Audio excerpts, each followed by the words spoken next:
Hey, what's going on, everybody? This is Coach D, the Wild Man, with another episode of MMA Fight Camp. All right, guys, I told you that I'm going to give you something good. I have Will Starks on the line. He is number one, he's a killer.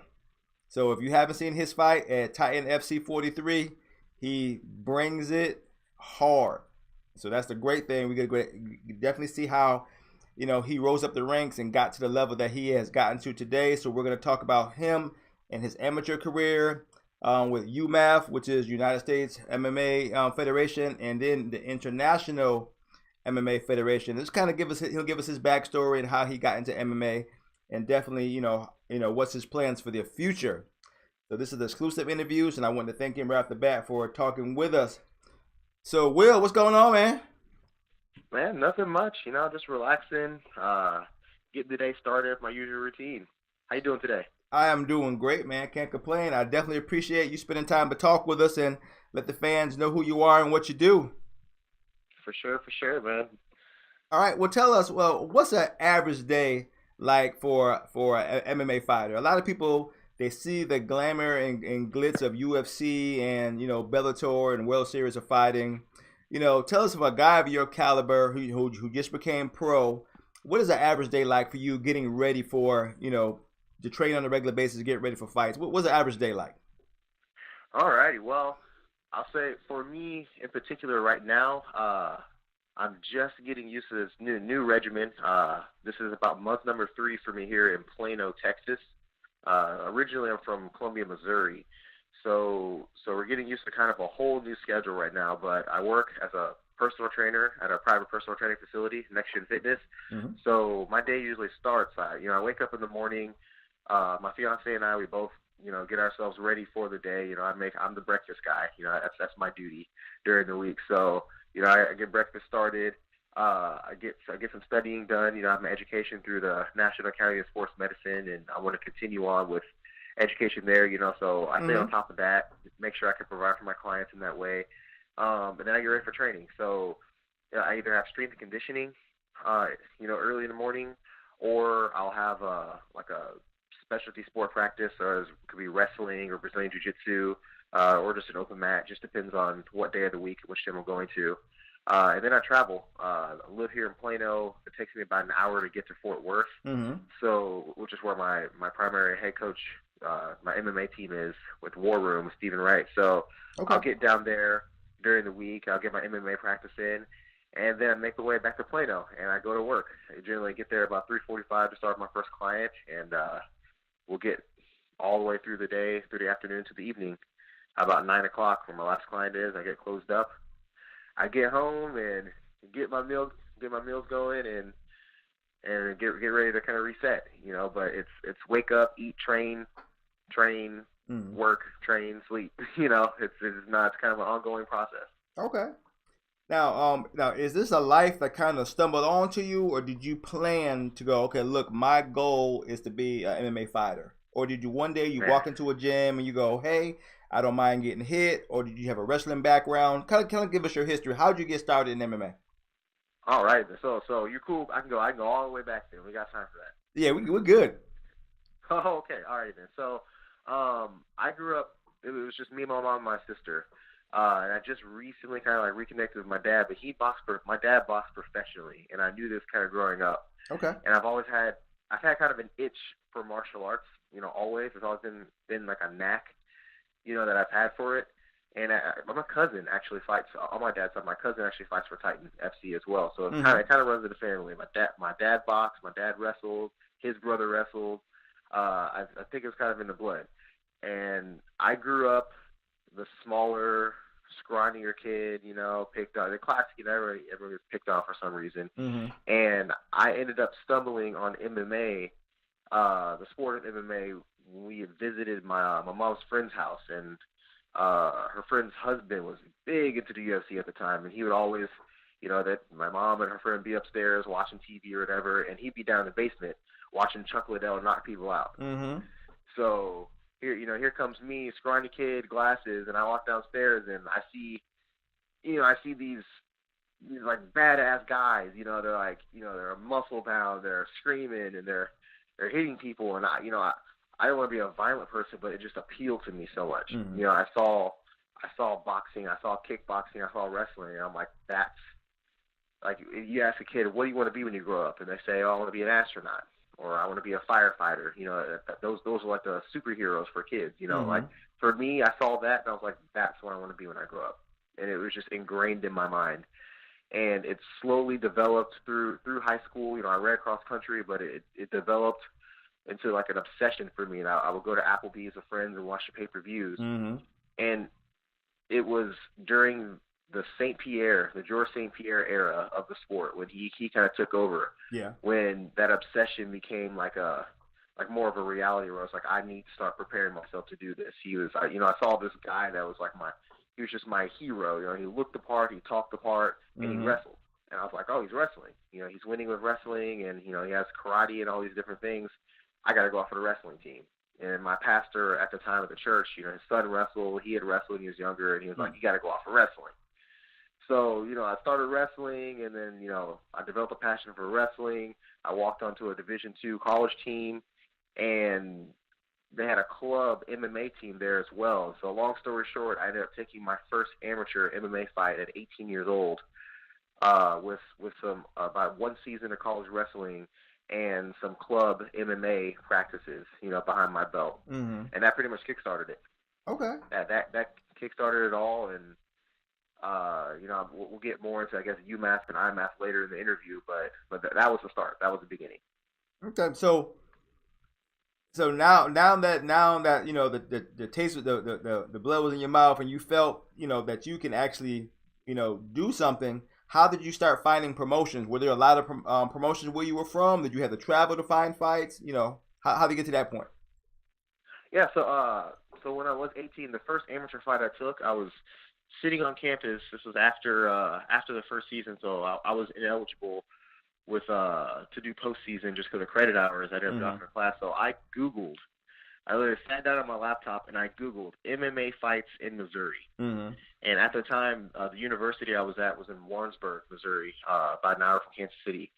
And they had a fight in April. It was April 30th, I believe, or April 20th maybe. I don't know how many days are in that month, but April 20th, I'll say, 2012. And they said they had a fight. They had a fight coming up in Sedalia, which was like 20 minutes away from where I was. And it was about a month. I was about a month out from that event, and so I called that promoter up and got that whole thing going. Yeah. Okay. So that's how I found my very first fight.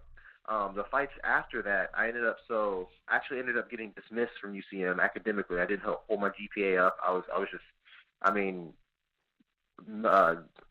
from a maturity standpoint, I just was not on top of actually getting in class. I was just obsessed with training at the time. But I ended up resuming school at a community college back in Columbia, where I was from. I stayed at home, so I continued training in Columbia, wrestling. I did some boxing, kickboxing downtown. I competed in the Kansas City Golden Gloves in 2013, or 2012 rather. And after that, I met one of the more popular coaches in Missouri. His name was Rob Hewlett, my original coach now. Okay. Back from Missouri, and he had some connections with UMMAF. I think this is when like UMMAF and IMMAF, they were like about to start their thing. This is 2013, so 2014 was that first year they had nationals and worlds. And through my boxing coach, I kind of met Rob, and they were building this facility in Missouri. It was going to have a boxing ring and a cage and all these different things. But I started training there, and through him, because Rob owns his own promotion, through him, I ended up getting the bulk of my amateur fights starting me off. He held events in Columbia, Missouri. We kind of, we went to Jeff City and Lake of the Ozarks to fight as well. But it was primarily through him starting off. He owned his own promotion, so I got the majority of my fights just training at my home gym. Okay. He had his own promotion. All right. So what was your record going into UMMAF? Oh man, I want to say I was at the time, I was probably close to like 12 and 1, 11 and 1 maybe, 11 or 12 and 1. Okay, so yeah, before nationals. All right, so you stayed real active. So you got involved with UMAF, and you actually won the USA Championship. So tell me what that was about. Going all the way through the qualifiers and actually winning your first tournament. How did that feel?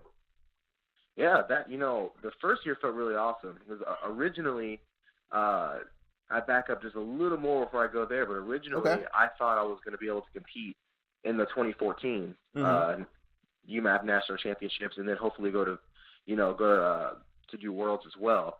But that ended up not happening. I suffered my first loss in 2013, and so that kind of that was kind of a setback to have me qualify to Mm-hmm. fight for 2014. But so I got to train all through 2014 and kind of watch that happen. But yeah, 2015 rolled around and it was pretty much go time. It was game to get rolling. So St. Louis was where that was held, and man, nationals that what an experience that was. I mean, the venue was it was the nicest hotel I think I'd ever Mm-hmm. ever really been to. And it was, I guess, the most pressure, I'd really felt the entire time. So I'm like, okay, this is nationals. This is what, college athletes, Mm-hmm. get to do, So it was, it was the first time that I'd gone to compete, traveled to go compete somewhere a little further away and stayed overnight that I had like, pre-competition jitters, a bit where I remember my roommate didn't get to the hotel until like 3 in the morning, and he like knocked like super quietly on the door. And I just woke up like I was like asleep, but I wasn't asleep. Mm-hmm. Uh, but going through it was really cool. It was I had my first match against a guy from Kansas who had actually just signed pro right before the tournament. So he hadn't had a pro fight yet, but Okay. he was pro caliber, so he was game. I remember I got cracked pretty hard Mm-hmm. in the face in that fight. Dealt with some adversity in that match. And then I fought a guy from St. Louis. My first time ever going to decision was at Nationals in 2015. Really? So yeah, it was my first time ever going the full distance, which I don't generally ever deal with getting really tired, Mm-hmm. ever. But it was the first time like, man, like I didn't finish a guy. Like I didn't finish this guy. Like wow. Mm-hmm. But no, it was really awesome. It was one of those. I felt really accomplished. I'm like, man, like I'm going. I made the world team. And I'm Team USA now. It was super cool. And then getting to go to Vegas right after that. We were right on the strip when we were competing at the Flamingo. Where we stayed at the Flamingo, competed next door, and so it was almost surreal. It was just surreal. It was like walking in a Sin City video game. Almost. And I'm like, man, this is actually real life. There's so much like stimuli and Mm-hmm. I mean, it was just my first time competing on that kind of platform. See this many countries, kind of have like a mini culture shock. At the event. Seeing people speak different languages, Mm-hmm. and watching the culture of different countries. Seeing what the IMMAF tournament meant. To each country. Some of these countries, they come here and, they're talking about how they let down their family or I'm like, Mm-hmm. man, like, this is truly a big deal. So, that was truly awesome for many reasons. I'd say even I enjoyed Worlds in 2015, more so for the experience with culture and, interacting with different people, even more so than I did the competition itself. But, both I held, both were an extremely great opportunity and experience for me. Well, see, that brings up a great question because this is how you expressed, how, you know, that event meant to other nations compared to us. Sometimes we see so much of the glamour of sports that we overlook how it represents how that particular sport when we represent a country, how that country is on your shoulders. We're so entitled sometimes that we don't think that okay, we're representing the whole United States here when we do this. You know what I'm saying? So Hmm. imagine you are the representative of the whole United States. Can you think about it from that standpoint? Yeah, no, that's big. That was something really heavy to carry. So you wanna do your country proud, and I think it's the first time where you realize it's like, man, like these people truly hold themselves to a high standard. Mm-hmm. To make sure that when people speak of their country, that they speak well because they represented it well. So Yeah. I think that too kind of put, that's the first time that you've had your nation kind of put on your shoulders, and you're like, all right, time to step up to the plate. What does the United States have to offer? Mm-hmm. Well, what kind of character do they have? Mm-hmm. All of it. So that's, yeah, I never even actually reflected on that, but Mm-hmm.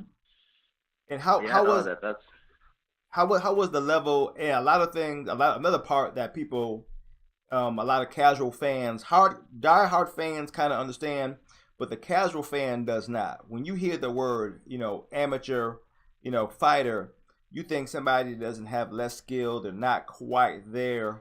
What was the level of competition? At the nationals at AMAF, how, what was that like? Even though they were amateurs, they were still the best amateur at that level. So what was that competition like? yeah, no, I think this question right here and my answer is gonna hit. It's kind of like the nail on the head right here. The level of competition that we saw and that we will continue to see at the IMMAF World Championships, you're not going to see that for a long time at the lower level, like the beginning stages of the professional ranks. Mm-hmm. I truly believe that I'm not going to see the level of competition that I fought against at Worlds, until I'm a few more fights into my professional career. Wow. I mean, and these guys take their time.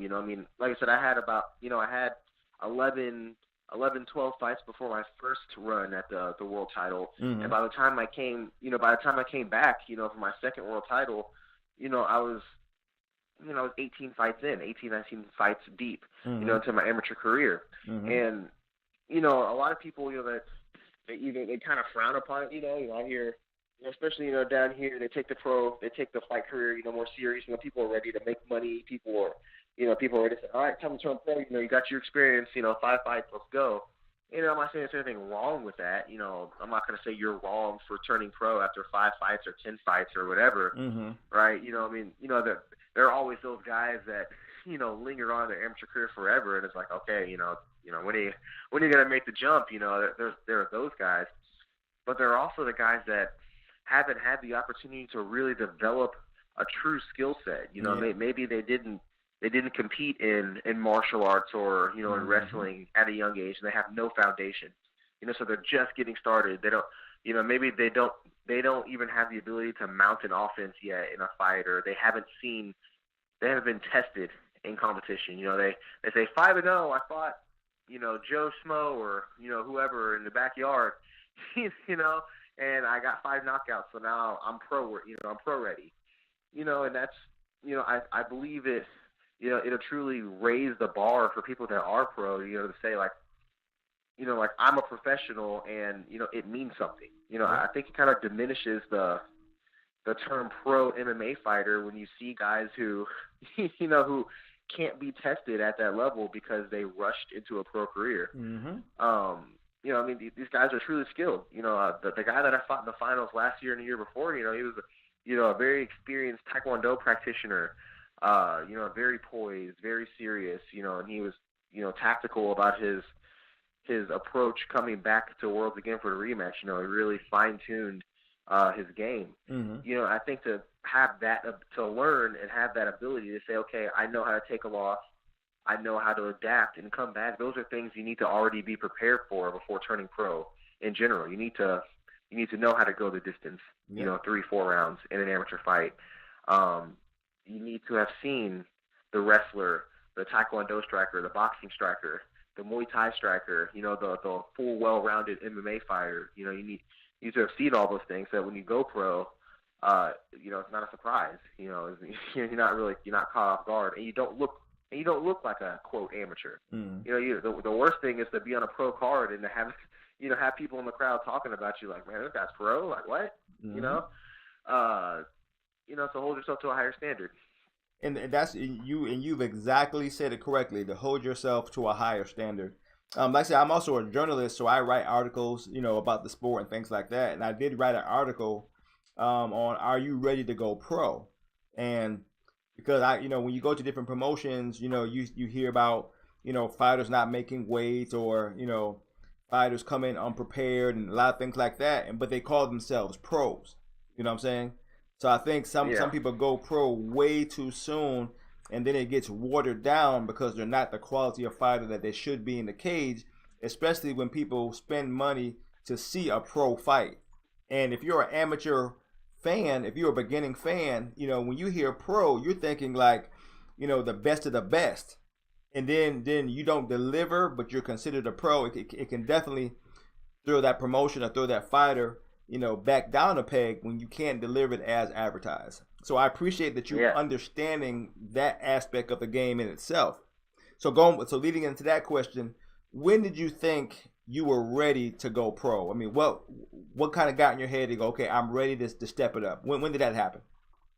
Man, and I'll be completely honest when I say I felt I was just I was exactly the type of person that I was explaining, earlier in my statement. After five or seven fights, like I was sitting here talking about I'm ready to go pro. Like I was thinking of I don't think I actually said I'm ready to go pro after like 5 or 7 fights, but I was thinking, back in 2014, I'm like, yeah, I can go pro now, or whatever. After I won Worlds the first time, that's when I was really sold. I was like, okay, I won Worlds. I'm an amateur world champion now. It's time to go pro. And I think I could have, I probably could have gone pro and done pretty well starting off at the pro level. I believe that I still had a one up on experience and some of my skill sets. Okay. Do I think I would have been able to mount the same kind of campaign with my career if I were to turn pro after Worlds the first time? No. Looking back, and I'm going to say the same thing next year, and this is just because I truly am very, very, OCD with everything I do and how I train, and I'm very, I'm very self-critical. But watching myself compete in the 2015 championships, I'm like, okay, there are a lot of things that I see that I do not like about myself, and I don't want to see that if, on my tape if I'm deemed pro. Like if I look at myself back at 2015, I'm like, no, that's an amateur. As I said, that right there, that's still that's truly amateur right there. So after I won Worlds the second time, I felt as ready as I did the first time, but I looked at myself and I'm like, okay, there's always going to be room for growth. But what I see right now, like what I see in my composure and my fluidity, there are still certain areas I'm like, okay, like I'm going to have to continue to really hammer this area in the off season to improve and play catch. I got a later start, at certain areas of the sport than other people. But I'm like, but this right here, like I can mount a campaign, turning pro now. I have the, more credentials now, and I've seen every last, like every component of competition that I've needed. I was pushed in my first fight at Worlds. There were a bunch of different circumstances, but I overcame some adversity early on in that tournament, and I'm like, okay, I felt that now. I finally had a hard fight. I was pushed. Okay. And then, and then through that, I saw, I got to see really everything that I think I would have needed to prepare myself to make that jump. So I was ready after 2015, but I think I was truly skill set wise ready to go after the second year. Okay. So going into your first pro fight, so your first pro fight was at Titan 43, correct? Yes. Okay. So how did it feel? Getting picked up by Titan and the whole thing. Give me that how'd that happen? How'd that call come in and the whole nine?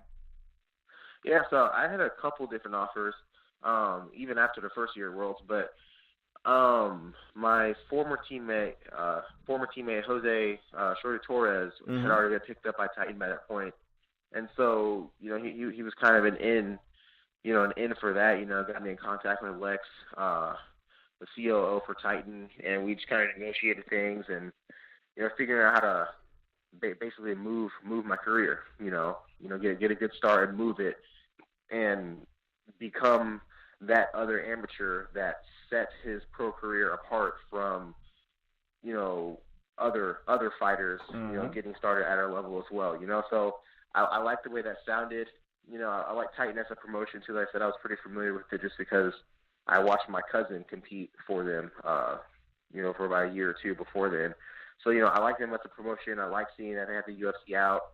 They're well televised. They're on UFC Fight Pass, and I'm like, okay, this is good. This is the best offer I've gotten, and it's sealed. I'm going to be, that's my end right there. Okay. That was basically, that's how I got started. Right after I won the finals in 2016 last year, it was pretty much ready to go. It was just laid out for me.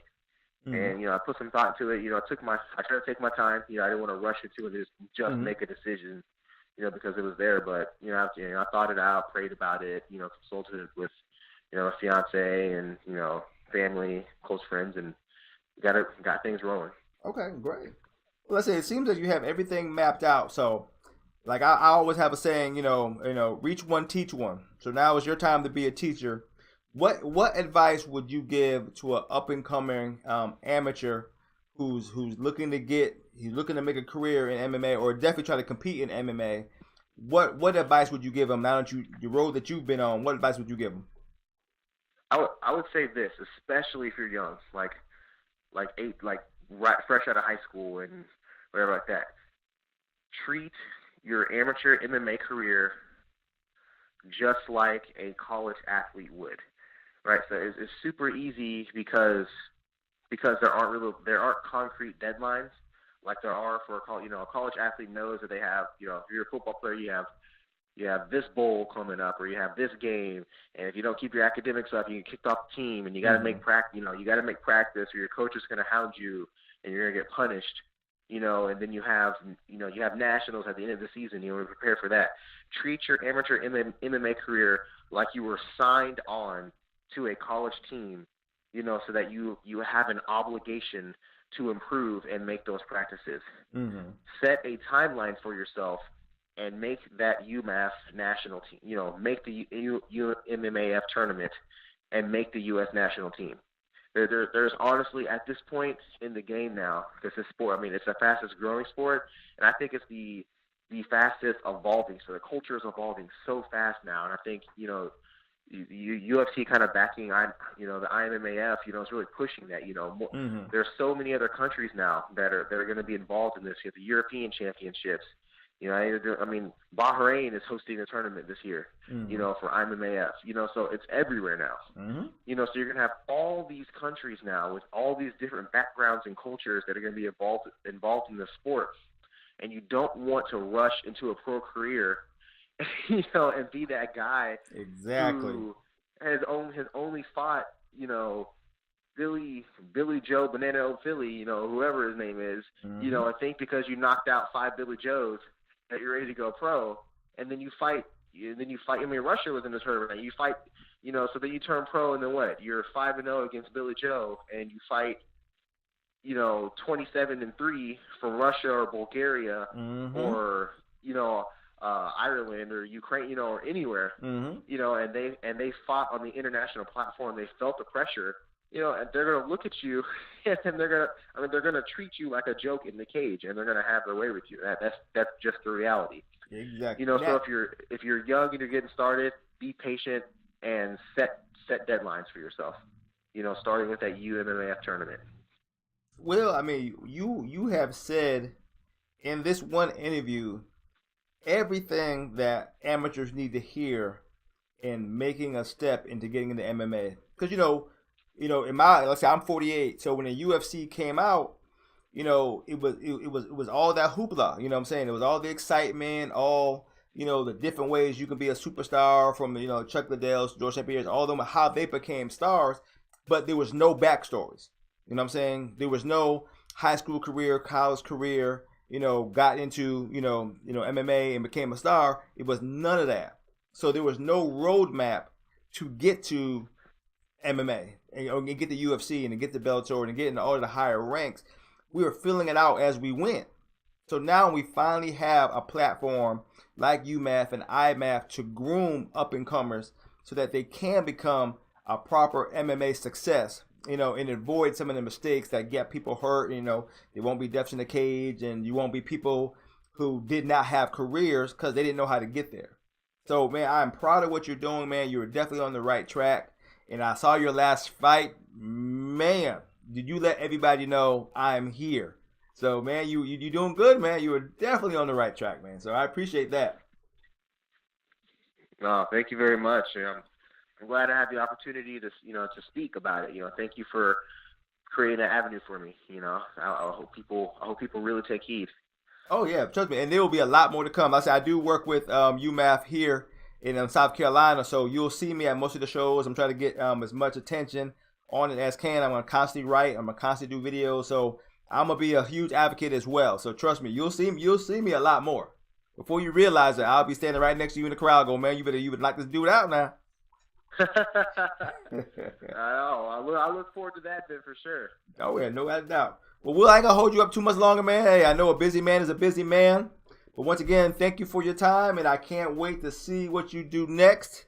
And like I said, hit me up on Facebook there. Let me know what's going on the pike so I can make sure I be there. So I always give you the support and give you the write-up. And I definitely will call you back and do some more interviews so I can do some more write-ups. But I will keep the story going. You will never not be in the spotlight as long as I'm writing. Put it that way. So right on. Well, let's do this thing then. I got the ball rolling, so let's keep it going. Build momentum. I'm excited. All right, well, I'll shout it out, man. Hey, I appreciate it. Man, enjoy the rest of your day. I sure will. Thank you. All right, no problem, man. Take care. All right, bye.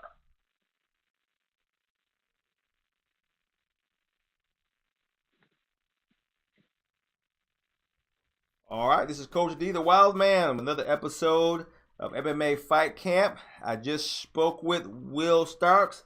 As you can tell, he is on his game. He knows the road that he wants to travel. He's confident in how he got there, and he gives homage to UMMAF and IMMAF as being one of the cornerstones that helps him get to the success that he has now. And he even stated himself, as a next up-and-coming amateur, take your amateur career seriously, like any college pro, any college guy making his way up to go pro.